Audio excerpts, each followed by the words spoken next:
They've seen President Biden. They've lived through his presidency. They've also seen former President Trump. They've lived through his presidency. They've heard these arguments about democracy, about the fate of the election. And yet Trump is not only winning, but winning increasingly by a larger margin. So what is the plan among Democrats to change that trajectory? It sounds like you're talking about saying and doing all the same things, but do you believe that something needs to change? I'm gonna slap your weave off. I'm gonna slap your weave off. I'm gonna slap your weave if you don't leave my man alone.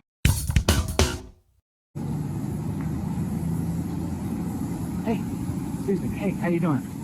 What do you think? Do you think Biden should step down? You talked to him more than anybody else have lately, and you can be honest. You don't think he can serve 4 more years? All right, that's an answer. Potato Joe's bad luck continues as the entire world begins to see that he is not fit to be president, yet he still refuses to back out of the race, which of course is great news for Donald Trump. But even George Stephanopoulos has to admit that, yeah, he cannot do another 4 years. So that interview that Joe Biden did that was supposed to quell everyone's fears about his ability to be president has basically backfired, as even the interviewer can say, yeah, I sat down in a room with this man, and I don't think he can handle it. So of course we have everyone coming out of the woodwork calling for him to step down, but of course lazy old Joe refuses to relinquish that power, or at least Jill won't let him, whatever the case may be. So before we jump into the clips, please like and comment on this video so we can break through the algorithms. Here we go. I don't care if he's pooped his pants. I don't care if he can't put a sentence together. Show me he can't do the job, and then I'll say, okay, maybe it's time to go. Now, he had a bad night the first time that he went out and debated with Kamala Harris. And everybody wanted him to quit then and say, you can't talk to women like this, or you're doing this wrong, you're doing that wrong. He came back, said, you know what, I got it, and gave 4 years. So, yeah, I have poopy days all the time. I step in so much poo you can't even imagine. Now, I'm not running the world, but I don't know anybody who doesn't step in stuff at some point. So I'm just simply saying, yeah, there are 2 debates. And if he can't do what he needs to do for the second debate, I'll join any crew that says get rid of him. But loyalty to me, if you are doing the job, I might not like everything you're doing. I don't like it all. But I'm going to stand behind you like those guys stand behind the guy who should have been the person people were talking about, saying, yeah, Biden had a bad day, but this guy couldn't tell the truth if it split his lip.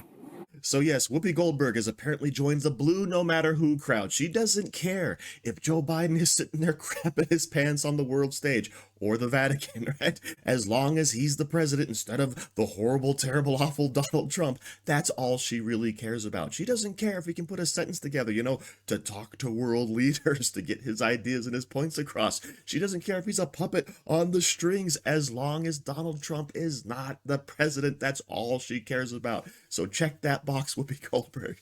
Of course, the rest of America doesn't agree with her. Check this out. Joining us now, NBC News national political correspondent Steve Kornacki. So, Steve, there has been quite a bit of polling done in the 12 days since the debate. Can you show us if there's been any change in the numbers? Yeah, there has been, and it becomes a question for Democrats. How do you interpret it? So what we're going to show you here, these are 8 polls. These 8 polls have all been conducted entirely after the debate, and these are the results from those polls. And then what you're seeing next to it in the right column here, same poll, their previous poll before the debate. So you're getting each poll compared what they found before, what they found after. A few of these, though, they were conducted back in the spring, so there's a bit of a time lapse on them. But I think you do see some clear patterns here. First of all, this one is obvious.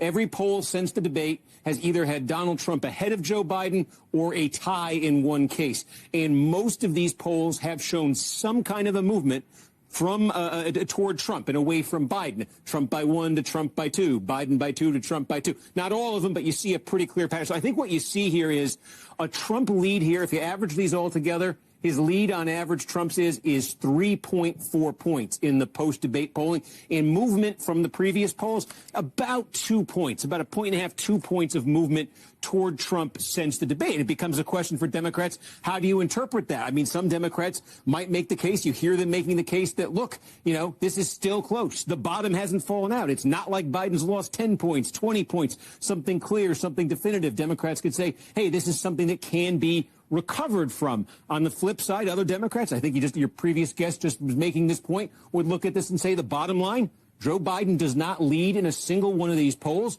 Joe Biden's lost ground in most of these polls, and we live in a world where the margins are very thin in elections, one way or the other, and a shift of a couple points may seem small, but it can be decisive. The consensus is in. Everyone saw that debate, the most widely watched debate in possibly U.S. history.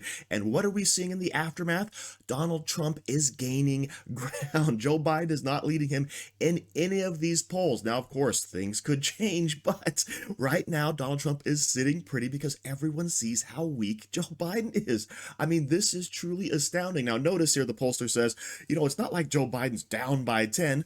Well, if you throw in the polling from 2020, he kind of is, where Joe Biden was up basically by 6 on Donald Trump in all of those polls, and all of a sudden Trump's up by 2. So yeah, that's at least an 8-point swing. So yeah, he's not down by 10. He's just being trounced by every single pollster out there because Joe Biden comes across as so weak and decrepit. But of course, don't tell that to Joy Behar. I was watching television all week, and I'm a little tired of all the Biden bashing that's going on. I'm pissed off at it, frankly. There's a lot of Biden bashing going on, and no calls for the sexually abusive felon to step down. Yeah. That's actually not true, though. Oh, come on.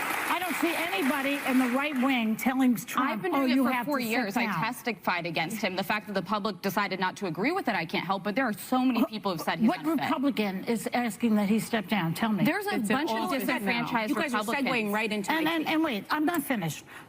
Well, let's go back to the debate for a second, all right? Everybody keeps calling it a disaster, a disaster. You know why Trump was better at it?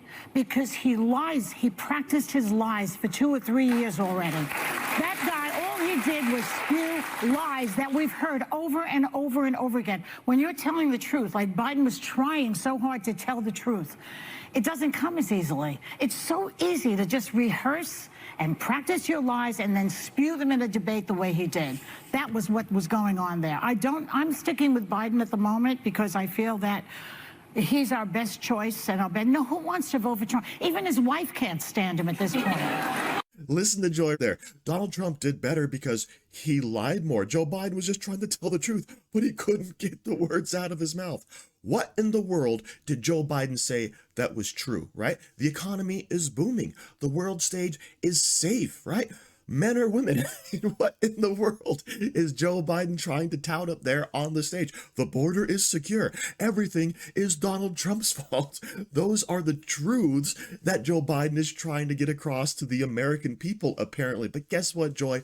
No one's buying it because we see it's all BS. And the reason why there are not calls for Donald Trump to step down despite all of his convictions and felony charges is because everyone recognizes it's complete and total garbage. That's why he's gaining among Latinos, among blacks, among independents, among the youth. All right, he's getting bigger numbers because everyone sees the lawfare, except for you, Joy. And you're tired of the Biden bashing? Have you looked around at the state of America? We are not finished by a long shot. So thank you for watching. Don't forget to like, share, comment, subscribe, and stay safe out there, people, because they're coming after you.